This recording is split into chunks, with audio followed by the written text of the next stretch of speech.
Welcome to Akai News. I am Joseph Iyaji. We have this sad news coming from Ogun State. Tragedy compounded as lightning struck 3 officials of the Federal Road Safety Corps in Ogun State.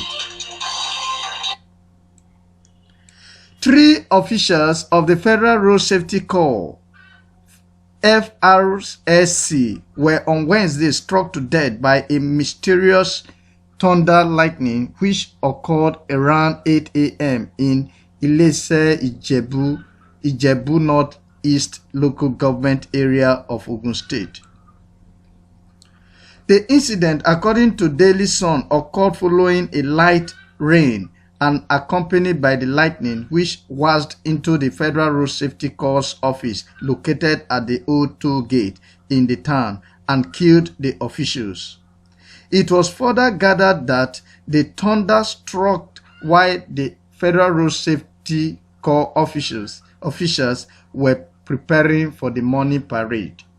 For details of this story and many other interesting headlines, you can visit akahinews.org.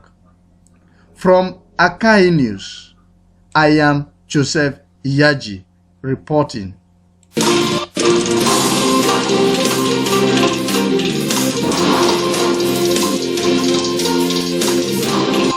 Please, before you leave this page, hit on the subscription button. Thank you and God bless you.